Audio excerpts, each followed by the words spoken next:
Hi everyone, quick video to show how I actually wrap my fishing rod with a piece of foam so it actually floats.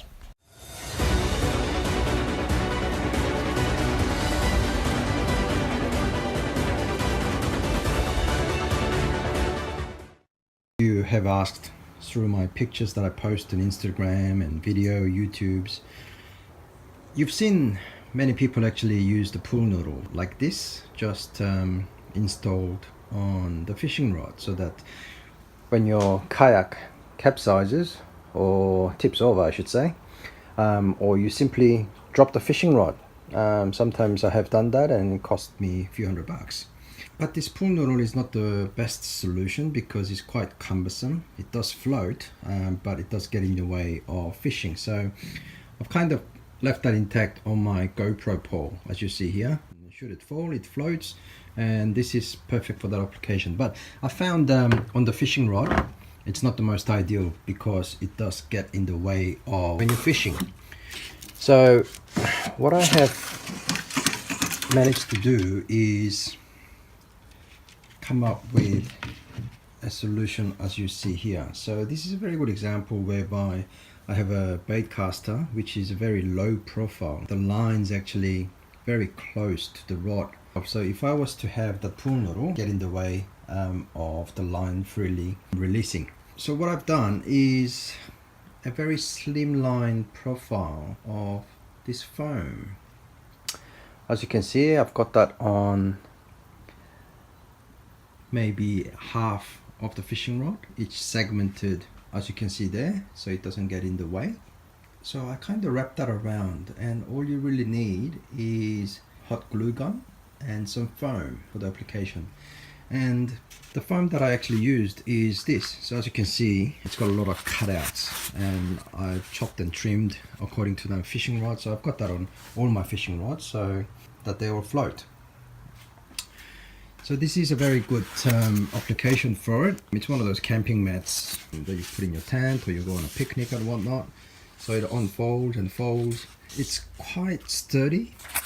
It doesn't crumble.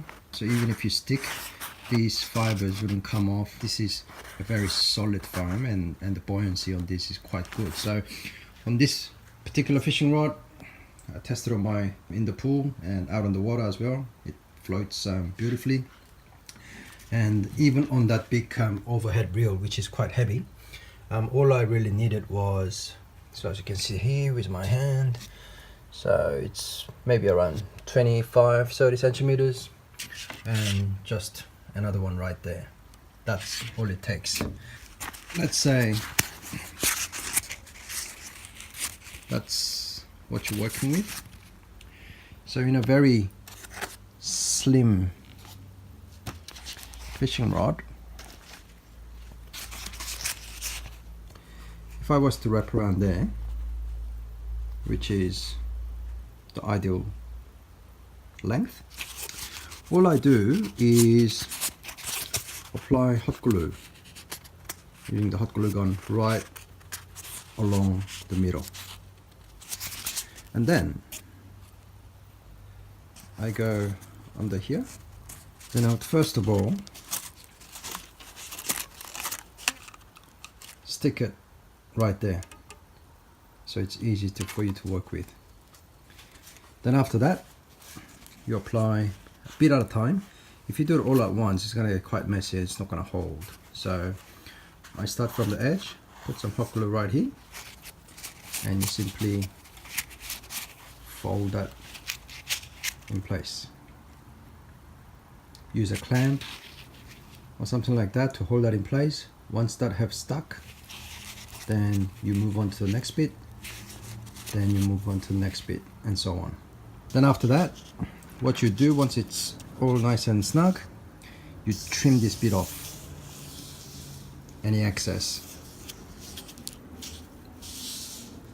using sharp scissors or a cutting knife, and you simply trim that bit. So a good example is maybe this one. I've trimmed that off.